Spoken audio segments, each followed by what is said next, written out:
2. Oh, there's a problem.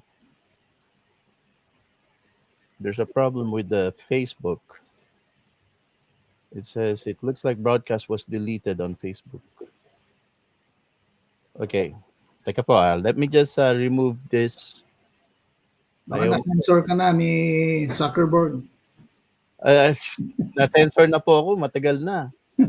Matagal na ako talagang sinisensor ni Zuckerberg. I just have to remove it and reinstall.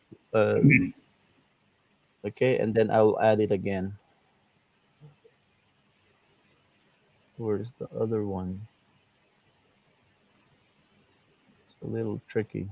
Okay, let's see. It says it was deleted. Sometimes po talaga nililimit ako ng Facebook to 1 post a day pagka yung medyo sensitive yung aking mga pinopost. Oh, we're live. All right. We're actually live. Okay, 3. Anyways, nobody's watching. I'm gonna do an intro. 3, 2, 1. Hello, good morning. Magandang umaga po sa ating mga nanonood. Ito po ang morning broadcast ng 101 Talakayan right here on the Ordinary Joe Show, dedicated to Manggagawang Filipino. Every morning we talk to you because we would like to pray for, and we'd like to encourage, and we'd like to inspire our Manggagawang Filipino. Many of you are about to go to work if you're an essential worker, or maybe you're working from home. But anyways, whatever it is, this show is dedicated for you. Today we have a very special guest, and many of you know who he is already. And recently we actually huddle around in the hope that we will see the second ever Filipino MP in the history of Canada. There are so many things that happened. It was a short campaign. All of that, we'll talk about that today. But actually, although we didn't make it, we are like 700 short of vote. And that riding is actually a strong liberal stronghold. But the Liberals took note because the kind of campaign, and we almost won that riding, the kind of campaign we did there, they're shocked. They didn't know how strong we are. Let me just show you quickly who will be our guest for today. Everybody knows Mr. Julius Tiangson. Say hi, Tito. Hi, good morning, Ordinary Joe, Good Joey, morning. and to all of your listeners and viewers in this morning show that you have. Congratulations, by the way, for getting this going. Amazing. Oh, thank you. Maraming salamat po. Everybody don't go away. Our guest today is Julius Tiangson, and you're watching the 101 Talakayan right here on the morning show.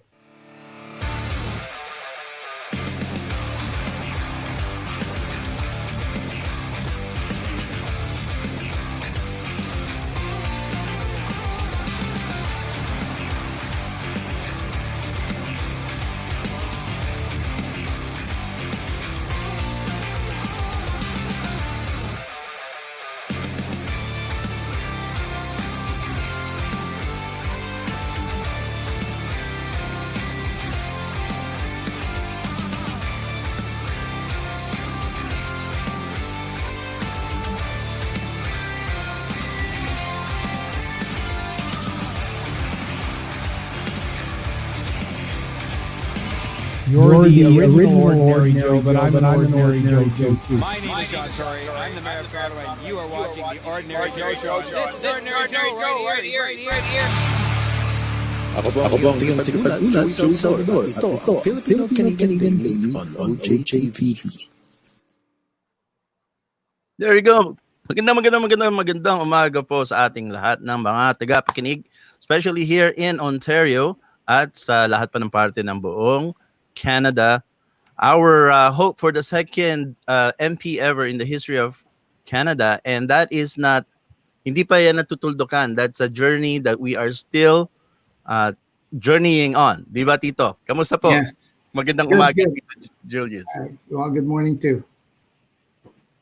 So, Tito, give us a little bit of a recap. Ano po ang nangyari doon sa ating campaign at ano ang estado ngayon ng ating interest sa York Santo riding?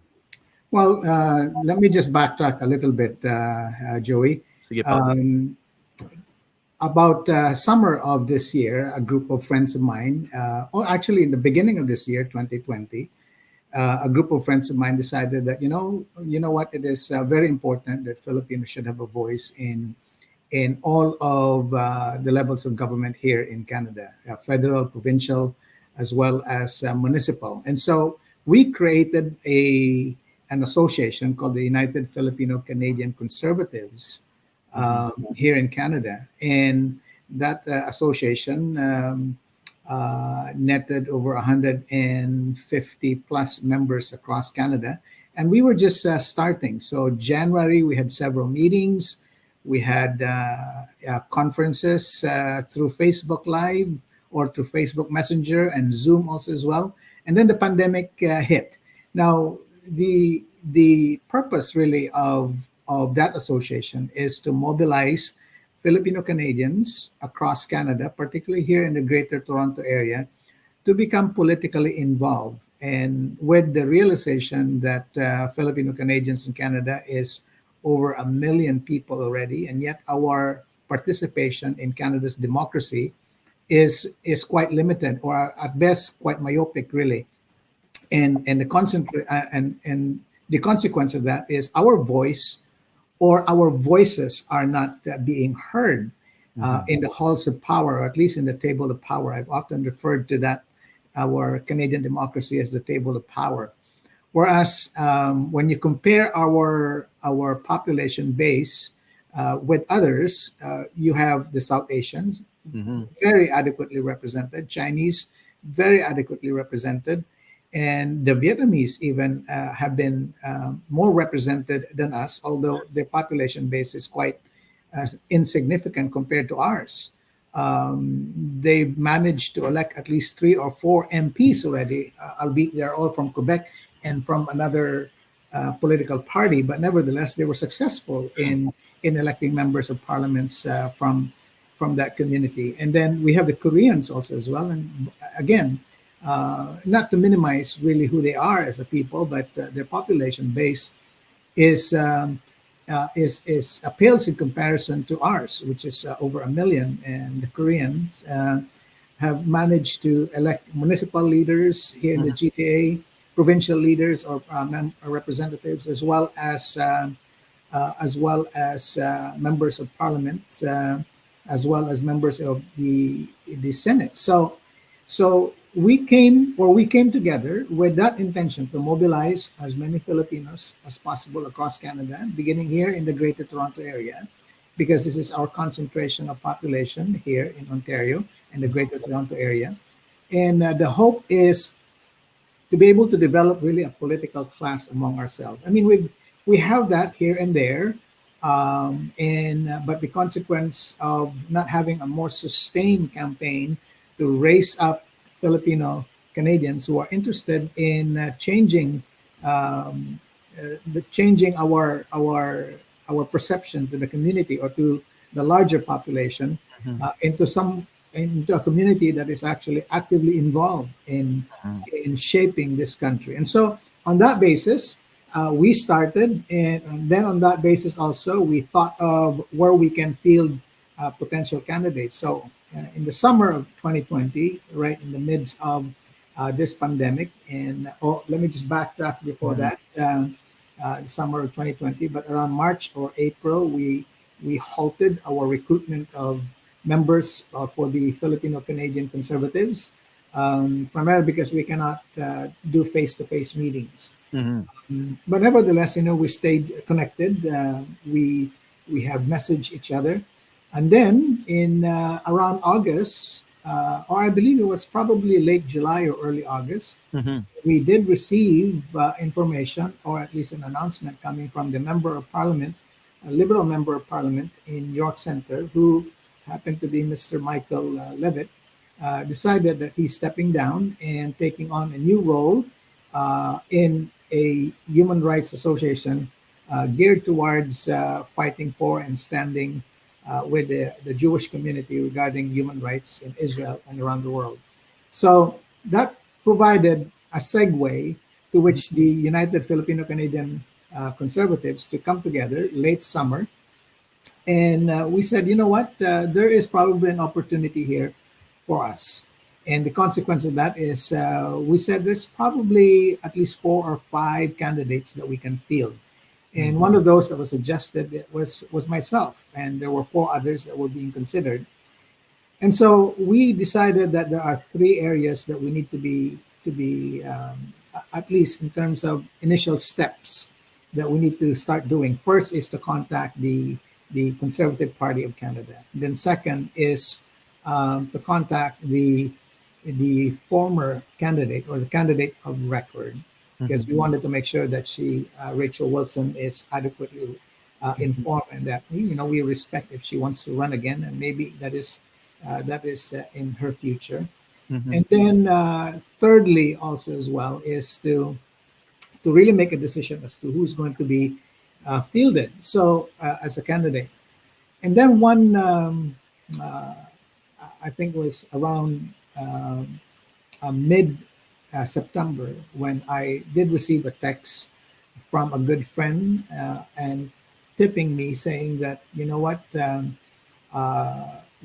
Liberal government of Justin Trudeau is going to call for the by-election for York Centre and Toronto Centre. And that was September the 18th. And September the 18th happened to be the first day of Rosh Hashanah, which is a high holiday in the Jewish community. And I was saying to the guy who texted me, and subsequently I had a phone conversation with, I said that would be quite insulting if the Liberals would actually do that.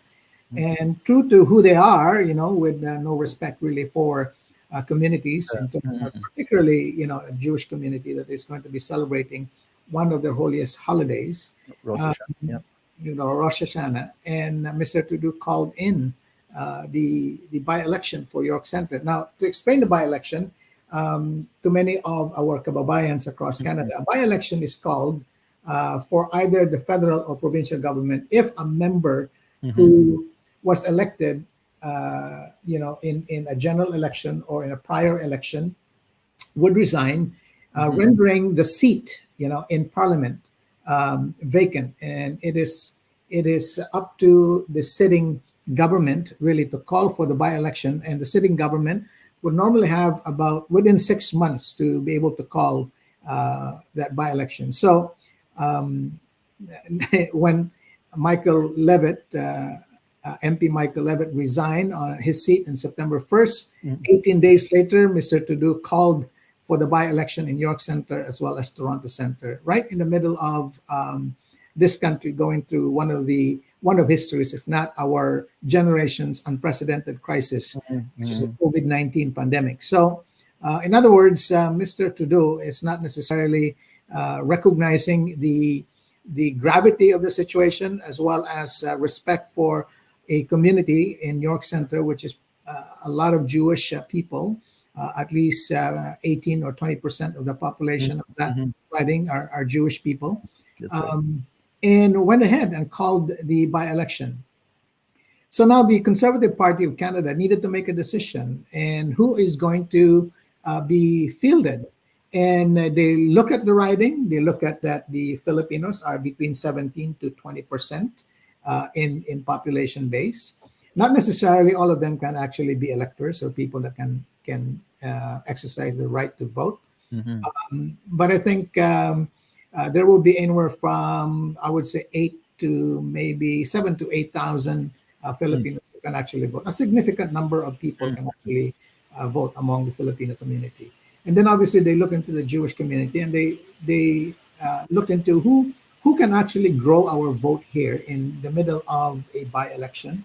And in the middle of a pandemic, who will be the best candidate to field in there? And there was also another person who wanted to run for the riding, and so we have to compete in a nomination, which actually delayed for about a week, the fielding of the candidate that would represent the Conservative Party, because we have to go through this nomination process. Fortunately, the other candidate from the Jewish community decided to actually step down and give the nomination to me. And that was a miracle. That was actually a miracle, Joe. Yes. Because, a very strong Jewish community wanting to field their own candidate, and for them, and together with his backers and people that are supportive of him, decided to actually step down and field a Filipino Canadian candidate, which is yours truly, to actually contest for the seat. And we came very close. We came very close, and that's the reason why I often say that every single vote count, particularly in a close election or a close race. We came very close, short of 701 votes. Mm. And normally in a by-election like that, the conservatives and the liberals would probably produce between 25 to 30% of their base to actually come out. So in the last election, general election in 2019, the liberals were able to generate at least 21,000 votes.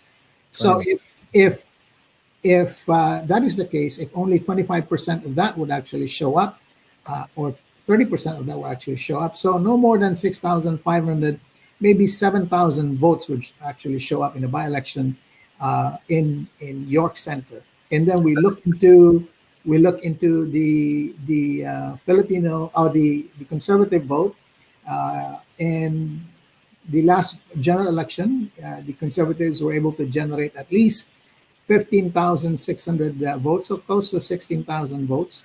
So in essence, if there's about 25 to 30% of that vote would actually come out, so you would have about 6,000, 6,500 votes. So we are not necessarily ahead of the Liberal Party if we are to go into a by-election, but how do we actually surpass that deficit of maybe 1,000, 1,500, or 2,000 votes? And so we work hard. We work hard in ensuring that we door knock, and my team of over 250, maybe 300 volunteers, all in all throughout the campaign, door knock in every single door in York Center. I visited at almost, I would say, 90% of the polls in York Center.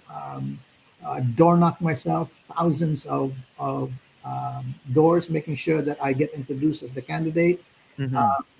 All of the metrics in terms of a good campaign were all surpassed, and we were poised to actually win the riding, because if my estimate is if we can generate maybe 1,000, 1,500 more votes, we can surpass the Liberals, who would be potentially have between 7,000 to maybe 7,500 votes. And as I've said, we came very close. The Liberals were able to generate 8,200 votes, and we were able to generate 7,550 votes. So very close, very, very close. Yeah. And that's the reason why I would say to our kababayans that it is very important that if we make a commitment that we're going to vote and support a candidate, we should go out and vote. Because good intentions does not necessarily mean good results, right? Good intentions with actions actually would generate the kind of results that we would have in any election. And so, and that's the premise really of what the United Filipino Canadian Conservatives is all about.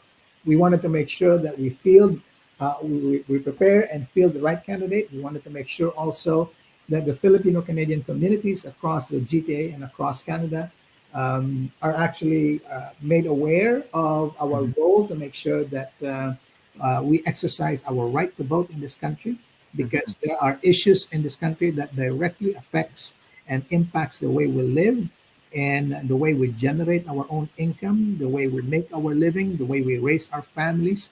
And if we don't exercise our right to vote, we will be in a position where we might be regretting later, the kind of government that are ruling this country, particularly our province here in Ontario. Yes, yes. Well, I think it's a miracle, Tito Julius, because initially when you started, as you said, UFC, there was no sign of any election. You're Yeah. just sort of like getting ready in case an election is called. Yep. and you didn't specifically know that it would be York Center, which is very Filipino rich as well. So everything kind of fall in line. The stars align. Uh, all you need to do is to have faith and be ready. You didn't know that this will fall in place. So I think it's there's a divine plan as well in everything that you're doing, and we know that Justin Trudeau didn't care about the pandemic. He even threatened to call an election recently because of a motion that he didn't Yeah. Well, right in the middle of the campaign, actually, Right. I think That's 3 or 4 days before the vote. before the vote. Yeah. Yeah. So and more than ever, like you said, Tito, no, hindi ito yung mga panahon na kailangan we as Filipino Canadians cannot be complacent dahil maraming mga nabago, mga ating civil liberties, mga karapatang pantao na parang na overreach ng ating pamahalaan dahil ginagawang dahilan itong pandemya, itong Oo, virus oo nga. sa ating maraming mga yung ating mga civil liberties parang willingly nating binibigay sa pamahalaan. Kung tayo nasa Pilipinas at tayong mga Pilipino, I know in our nature is we always question everything and we're really Oo active nga. Oo nga. politically. Pero dito sa Canada, parang medyo na-dampen, nabuhusan ng malamig na tubig yung ating fire. Ano po ang in a split second pwedeng magkaroon ulit ng election? Parang nararamdaman natin there's actually a climate right now where both sides are getting ready just in case of an election. Mm. Kayo po, paano natin tutulungan ating mga kababayang Pilipino? How do you are you ready if there's an election, Tito Julius, and how do we help to get Sure. election ready? Bago ko sagutin yung mga katanungan mo, Joe, let me backtrack a little bit. Itong ating gobyerno dito sa Canada is called a constitutional monarchy. And this constitutional monarchy is expressed through the House of Commons or the parliaments, and we have two levels in that the House of Commons and then the Senate also as well. The Senate is appointed. These are appointed politicians, similar to the House of Lords, I think, in the UK. We're trying to pattern our government or our representation under the Westminster model in the UK. And so, yung House of Commons ay ini-elect natin yan. May fixed date usually yan, every 4 years. Kung majority yung government. So, i-explain ko muna kung ano yung majority government, pati yung government. Dahil ratings of dahil karamihan sa ating mga kasama o kababayan ay hindi nila naiintindihan. Ano ba ito? Dahil ang karanasan natin sa Pilipinas ay yung tinatawag na unitary system. Opo. So dito sa atin ay yung tinatawag na constitutional monarchy, pattern after the Westminster form of government, which is very British. So yung House of Commons is represented by members of parliament and they are elected every 4 years. May fixed date po tayo niyan every October. Fixed date yan. Kapag majority yung government. Majority meaning out of the 338 seats, the government or the party that wins a minimum of 175 seats actually. More than half. Would have the right to govern, so yung pupunta yung leader kapag nanalo siya ng more than 175 seats, pupunta na yung leader sa representative ng Queen dito, yung Governor General, and then, she will give the right to the leader of the party that won the most seat to actually govern. Ngayon, sa panahon naman ng hindi niya nakamtan yung tinatawag nating majority, kagaya ng nangyari kay Trudeau, I think he only has 151 seats. So short siya ng mahigit 20 na seats or representation. Kaya ang tinatawag dito ay minority government. Although hindi siya majority, pero siya ang pinakamaraming na-elect na kasama niya sa partido niya sa Liberal Party. Kaya siya nagbinigyan ng karapatan na mag-govern sa Canada under a minority. Yung minority, kailangan mag-negotiate siya with the other opposition parties para makamtan niya yung gusto niyang mangyari, ano? So let's say for example, ngayon itong bagong live na issue ngayon, no? Yung tinatawag nating economic update. So nagbigay ng economic update yung finance minister. Marami ang nabahala dahil yung parang ang focus nitong gobyerno ay hindi necessarily yung tinatawag na fiscal responsibility, kung ano-anong gusto nilang gawin na hindi naman nasakop doon para i-address ng gusto itong pandemya, at saka hindi naman para tulungan yung ekonomiya, kundi gusto nila mag-eksperimento ng all kinds of industries, mag-eksperimento ng all kinds of economic way of governing our country. In other words, economic systems, I mean. So, nabahala ngayon ang Conservative Party. So, sabi ng Conservative Party ay hindi namin susuportahan itong economic update na ito. Pero kailangan kausapin ni Trudeau yung ibang partido. So, may ibang partido na kaalyado naman ng Liberal Party, kagaya ng New Democratic Party, pati yung Green Party.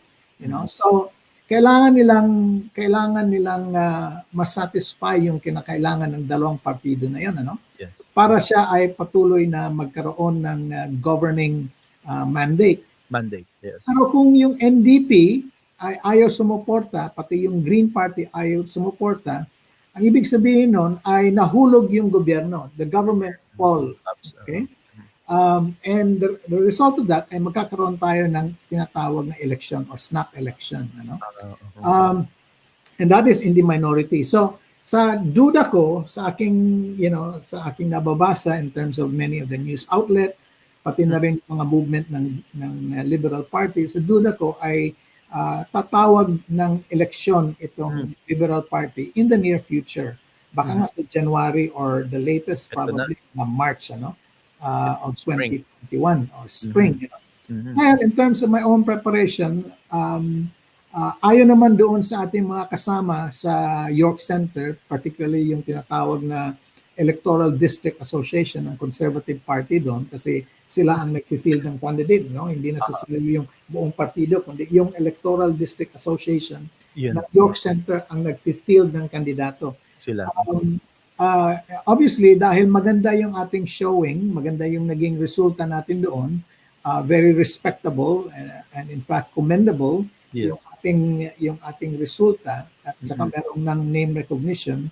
Kaya it is to the wisdom of that association na, kung magkakaroon ng panibagong kandidato, baka mas lalo lang tayong mabihind. So, it is my hope that the wisdom of the Electoral District Association na ipepresent ako uli yung aking sarili as a viable candidate at ako mapili ng buong association. So merong proseso yan, So it's not in my hands whether ready ako or hindi. It's in the hands of the people who would say, ikaw yung gusto namin maging kandidato. And then we will prepare accordingly. Ganun po. Pero kailan po yan magsisimula yung prosesong iyan? Pagka nalaman na natin natatawag ng halalan? No. That process can start anytime. But ngayon, dahil panibagong taon na darating, ay nagkakaroon ng tinatawag na annual general meeting, yung association, and then yung annual general meeting ay magde-decide kung sino yung nasa nominating committee or nominations committee. And then yung nominations committee ay magbibigay ng tawag nito, ng announcement, sa buong association na binubuksan na nila yung nomination period, So magpe-presenta yung mga kanya-kanyang gustong tumakbo, presenta yung aming mga credentials and everything. So may proseso yan. At kapag successful tayo sa proseso, nagiging official candidate tayo. Official na kandidato doon sa napakaraming Pilipino sa riding na tinatawag na York Center. Sana nga po magkaroon sila ng wisdom at tulad ng sinabi nyo, maging wise sila sa pagpili na maganda yung inyong naging resulta itong huling halalan sa York riding na hindi na ibahin yung momentum. No po. Pero okay, sabihin natin na nagkaroon na po ng ganung proseso, kayo ang napiling kandidato. Siyempre, hindi po doon natatapos yung paghahanda, yung makinarya, kumbaga. intact pa rin po ba yung inyong mga voluntaryo, yung sabi nyo, nabanggit nyo kanina, 250, almost 250 volunteers, yung mga ganyang, yung campaign managers, yung makinarya para alam nyo kung paano yung ginawa ng nakalipas na halalan, madali na rin po ba yung Oh, buhay?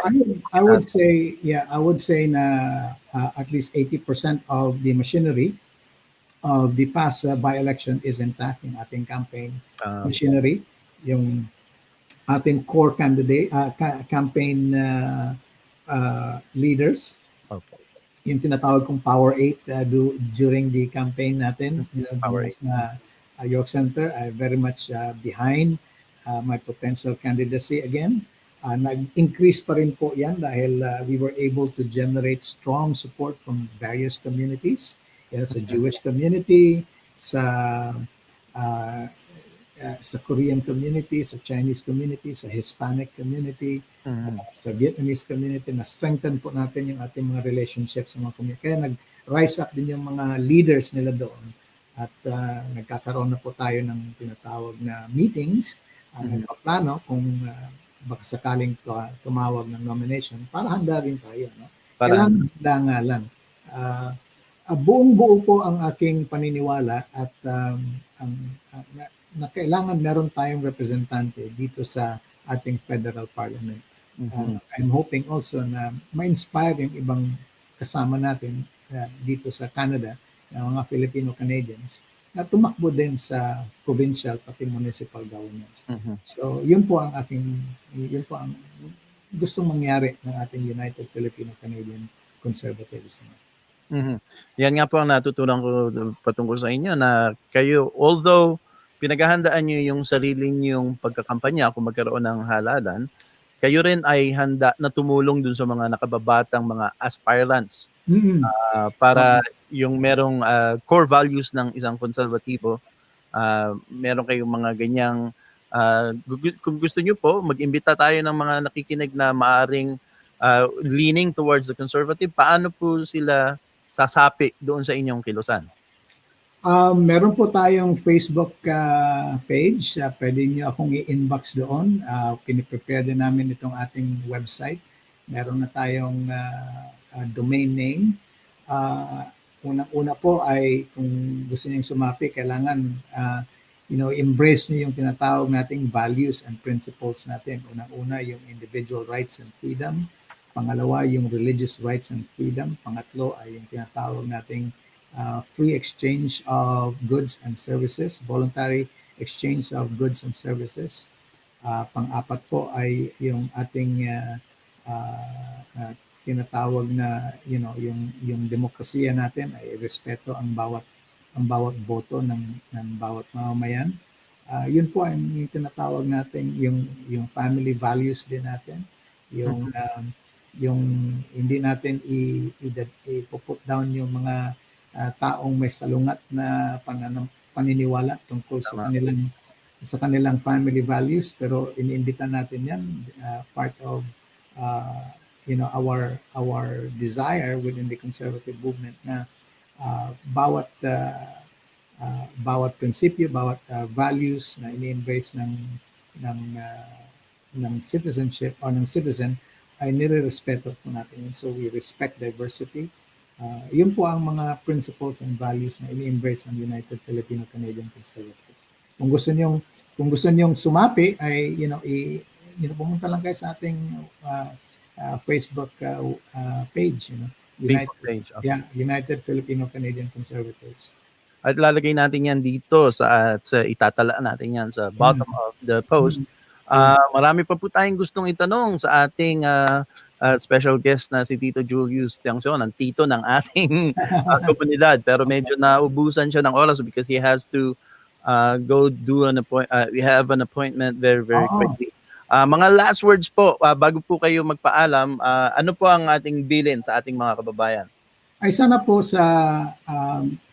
in the future, I am encouraging as many Filipino Canadians across Canada, particularly here in the Greater Toronto area, na sana naman ay mag-involve tayo dito sa ating demokrasiya dito sa Canada. Ang ating involvement po ay nagkakaroon ng impact sa ating kabuhayan, nagkakaroon ng impact sa ating pagpapalaki ng ating mga pamilya, sa ating future ng ating mga children, and future din sa direksyon ng ating bansa. Kaya napakahalaga na tayo ay mag-participate dito sa Canada. Well, Tito Julius, I'm hoping and I know na hindi po ito ang huli nating makapanayam kayo dito sa ating Sige. umagang programa. Sana po ay lagi kayo maging regular dito at ngayon magpapaalam kami dahil para hindi kayo mahuli sa inyong Alright. appointment. Pero thank you very much. Thank you very much. And we'll Salamat, see you again salamat. soon. Thank you po, Tito Julius. Okay. Bye. Have a good day. Bye-bye. Alright guys, yan ang ating nakapanayam today, si Tito Julius. Sige po Tito, may tutuloy ko pa po ang pagpoprograma ngayong umaga. Nakapanayam natin si Tito Julius Tiangson, ang ating kasama diyan sa York Center Riding. Dati siya ay tumakbo na rin noong 2015. Kaalyado niya ang parehong partido ng konserbatibong partido ng Canada at ang namumuno ng partido noong mga panahon na yon in 2015 ay ang ating napaka ginagalang sa buong mundong leader ng partido na si Stephen Harper.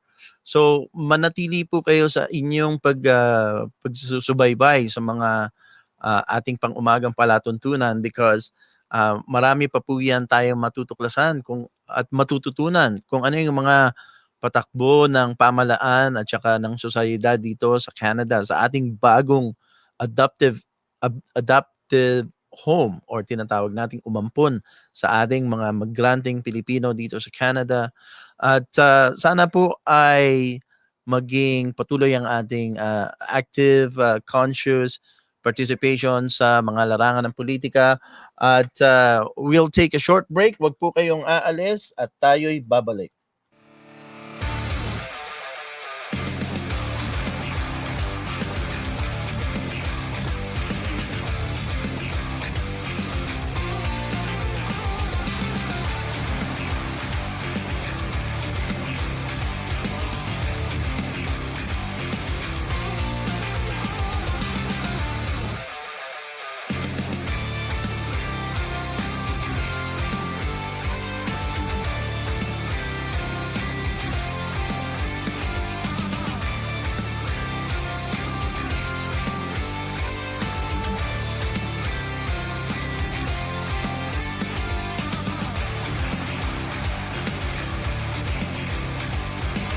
You're the original Ordinary Joe, but I'm an Ordinary Joe too. My name is John Tory. I'm the mayor of Toronto, and you are watching the Ordinary Joe Show. And this is Ordinary Joe right here. He's right here.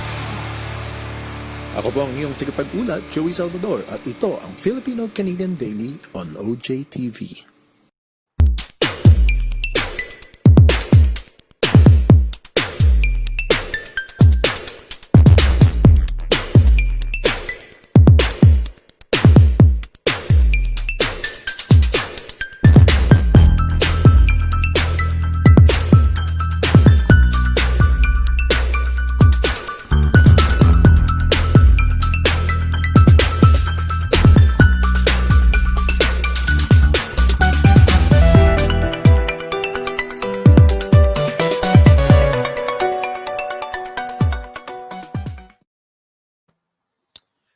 Magandang umaga ulit po sa ating mga tagapakinig and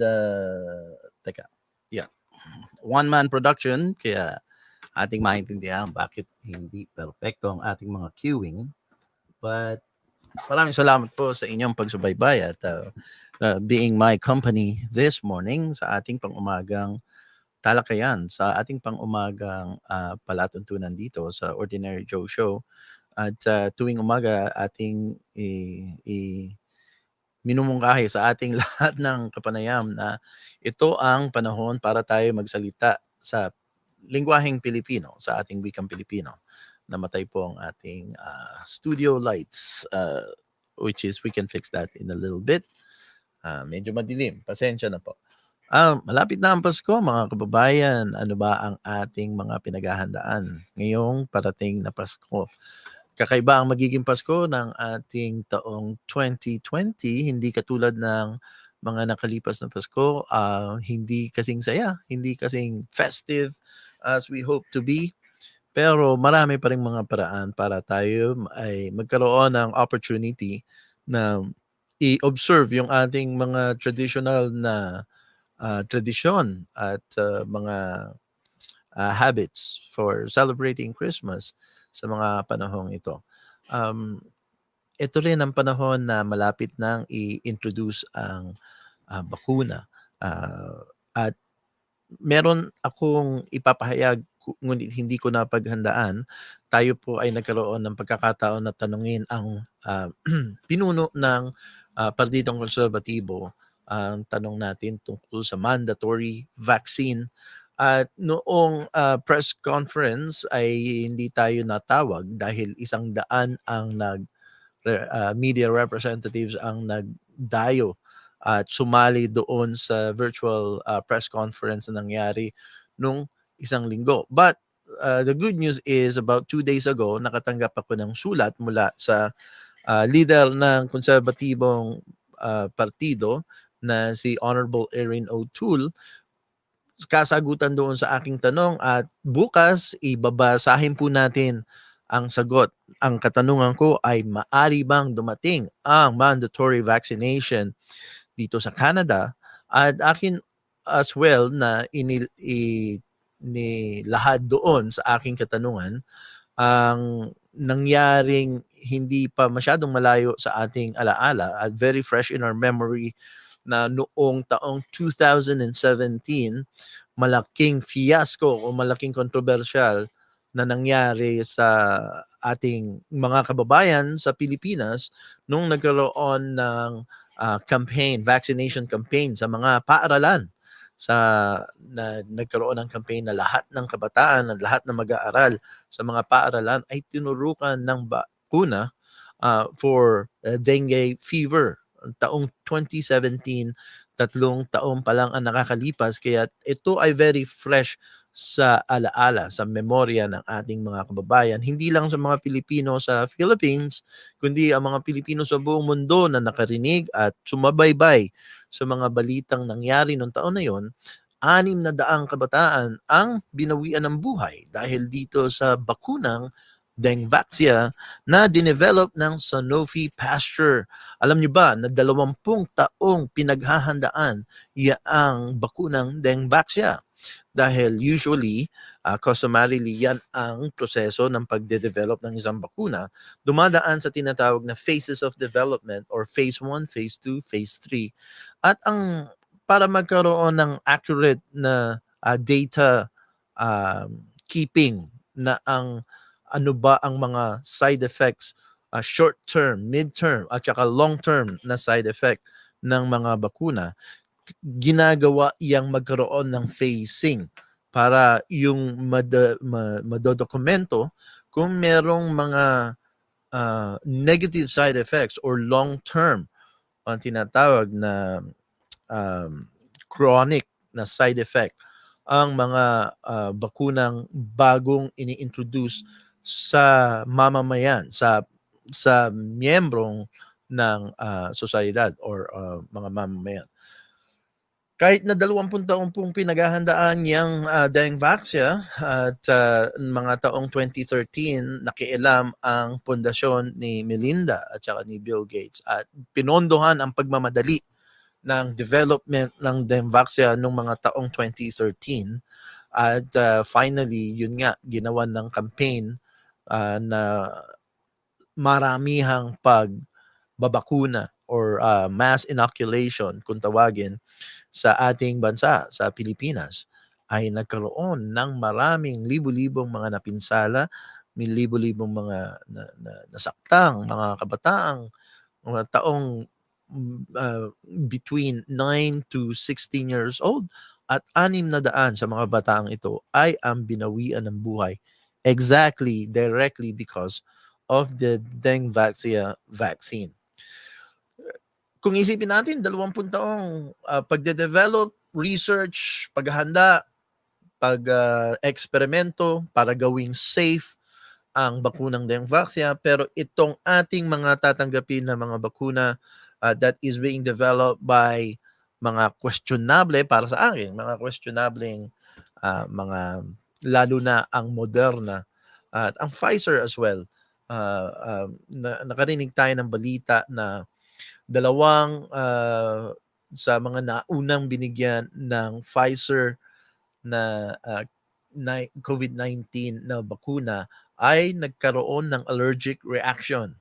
So ang mga bakuna na in-roll out ng Pfizer ay hindi maaring ibigay doon sa mga merong anaphylactic reaction or allergies because itong bakuna na to ay maaring mag-cause ng anaphylactic reaction o yung pagsara ng uh, windpipe or the trachea, yung pwedeng hindi ka makahinga dahil magsasara yung iyong daluyan ng hininga pagka nagkaroon ka ng anaphylactic reaction na tinatawag.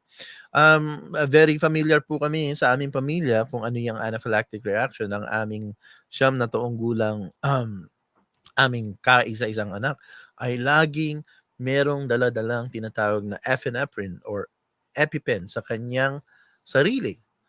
Kahit saan siya magpunta, sa kanyang knapsack, sa kanyang bag, kahit saan kami magpunta, lagi kaming may dalang epinephrine. At noong siya ay nag-a-attend pa rin ng paaralan physically kasi ngayon is a virtual school ang kanyang uh, sinasalihan sa araw-araw. Nung siya ay nagpupunta sa eskwela, laging merong isang epinephrine para sa teacher, merong isang epinephrine or EpiPen na laging nakahanda sa aming sasakyan, at laging may isa, usually tatlo yan, tatlong EpiPen on a given time. Buti na lang maganda ang medical benefit ng aking esposa, ang kanyang ina doon sa kanyang trabaho sa Western General Hospital. Bilang isang nurse, binibigyan sila ng magandang benepisyo.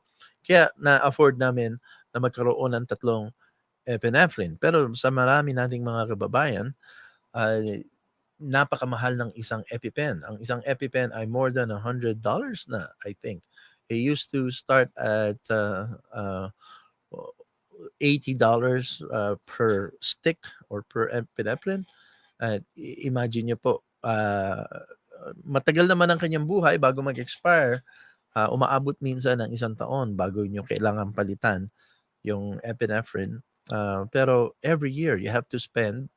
Kung wala kaming benepisyo, hindi na namin ma-afford ang mga ganong klaseng anyways, in the study, merong marami akong mga kaibigan doktor na nagsasabi sa akin na alam nyo kasi noong mga taong 70, 80, ang pagbabakuna ng mga kabataan ay hindi kasing dami ng ating schedule of vaccination na tinatawag dito sa ating mga paaralan. Inire-require yan dito sa mga paaralan dito sa Canada. Hindi ka makapag-enroll ng iyong mga anak na mag-attend ng eskwelahan kung sila ay hindi kompleto sa tinatawag na vaccination schedule. Marami yan. So, umaabot ng 30 bakuna in the lifetime of the child na nakaschedule kung kailan ibibigay yung bakuna. Hindi po natin yan nakita ng mga dekadang 70, 60, simulan na natin in the 50s, 60s, 70s, 80s. Hindi po natin nakita ang kanyang klaseng dami ng mga nire-require na bakuna para sa ating mga kabataan. At merong akong mga kaibigan, mga doktor na nagsasabi sa akin na there is a correlation kung ipagtatapat natin ang graph or the data ng pagtaas ng paggamit ng bakuna para sa mga bata at yung graph also who tells a tale na pagtaas naman ng sakit na tinatawag na allergy or kanina lang nasabi ko pero hindi ko na masabi, anaphylactic reaction. Mas common ngayon sa mga kabataan ang madaling magkaroon ng reaction or anaphylactic reaction, lalo na sa mga nuts, tree nuts na mga pagkain, especially peanuts. At ang tala ng data ay halos magkasabayan ang pagtaas ng gamit ng bakuna sa mga kabataan at ang pagtaas ng kaso or cases ng mga kabataan na merong cases ng hyperallergy sa mga, especially sa mga pagkaing mga mani or nuts or tree nuts. Magkasabay po yang tumaas sa pagtala netong mga nakalipas na 50 taong data ng pagtatala ng mga medical data na yan. So allergies in many schools right now sa mga paaralan dito sa Ontario at sa buong Canada, ipinagbabawal ang pagdala ng peanuts sa loob ng eskwelahan dahil marami sa isang paaralan o isang classroom, mabibilang lang ang hindi allergic sa mga peanuts. Nuts are very important source of protein and yan ay magandang alternatibo sa protein source na meat or beef or pork. Kung magkaroon ng pagkasira ng tinatawag nating supply chain management dahil nga dito sa mga pandemya ang ating naranasan at magkaroon ng scarcity sa pagkain at magkaroon ng yan ang ating pinangangamba sa mga ganitong klaseng matagal na pagla-lockdown ay sisirain ang supply chain management at yung buong makinarya ng pagsusupply ng mga pagkain from farm to plate na tinatawag natin na sistema na dinadaluyan kung paano inihahatid ang mga produce, ang mga farm, cattle, chicken farm, yung mga nag-grow ng food sa ating mga farms ay hindi na maaring magkaroon ng problema sa paghatid ng mga pagkain na yung kailangan ng mga tao na 80% ng ating mga mamamayan ay naninirahan sa ating tinatawag na mga metropolis or mga metropolitan area.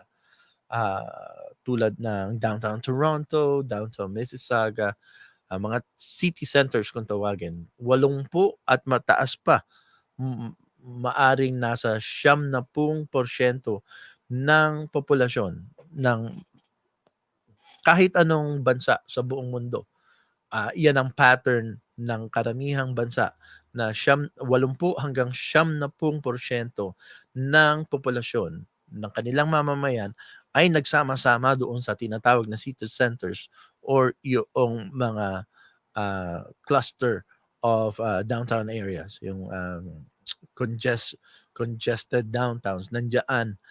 Pagka nasira ang dahil sa mga palakad ng mga lockdowns dahil dito sa pandemya, pag nasira yan tinatawag nating supply chain management system at magkaroon ng aberya or problema sa paghatid ng pagkain sa ating mga city centers, maaring magkaroon ng starvation or pagkagutom ang ating mga mamamayan na naninirahan sa mga city centers at magkaroon ng scarcity at tataas ang presyo ng pagkain at hindi lahat ay makakaroon ng pagkakataon na magkaroon ng same access sa pagkain tulad ng ating nararanasan sa kasalukuyang panahon. Isa sa agenda ng World Economic Forum at ng United Nations ang tinatawag na Agenda 2030 na sa kanilang advokasya, mas maganda sa kanilang paningin na ang mamamayan ay hindi magkakaroon ng tinatawag na personal possession or personal property. Yan ay isa sa kanilang gustong tanggalin sa sosyedad. Yung tinatawag nating social engineering, gusto nilang i-engineer ang buong society, re-engineer kung paano tayo nabubuhay at gusto nilang ang ipanukala yung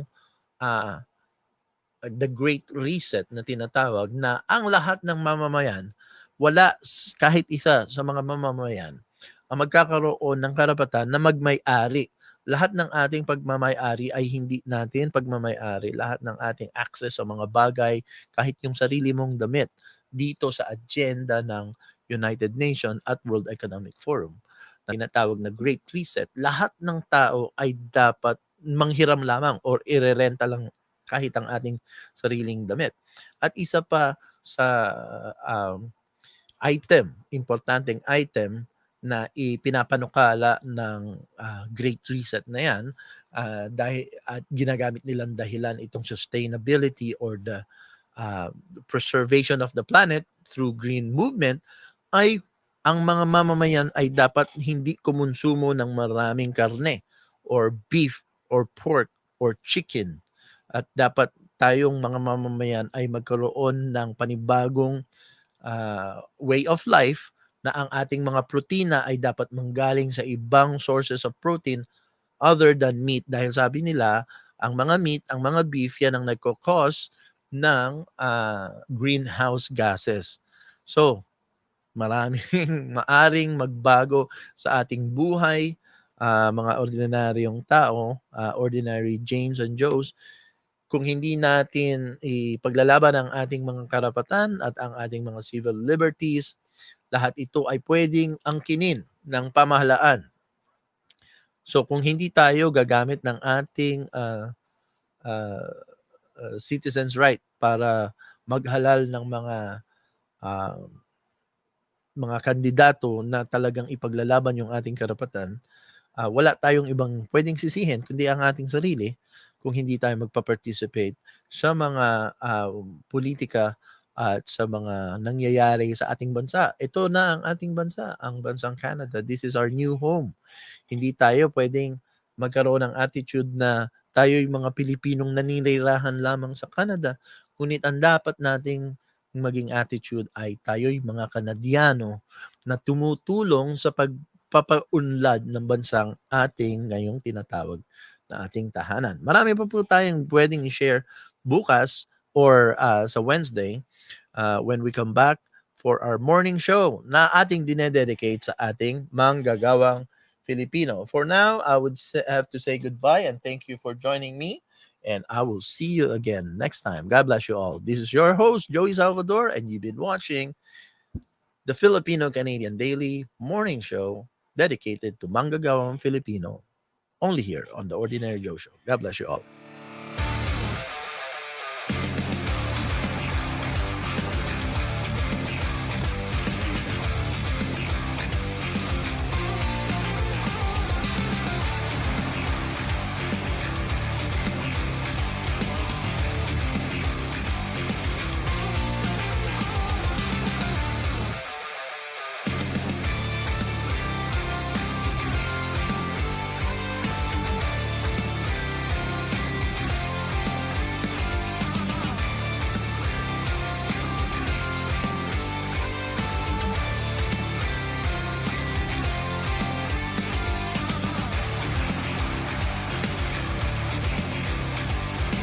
You're the original Ordinary Joe, but I'm an Ordinary Joe too. My name is John Tory. I'm the mayor of Toronto, and you are watching the Ordinary Joe Show. And this is Ordinary Joe right here. He's right here. Ako po ang iyong tagapag-ulat, Joey Salvador, at ito ang Filipino-Canadian Daily on OJTV.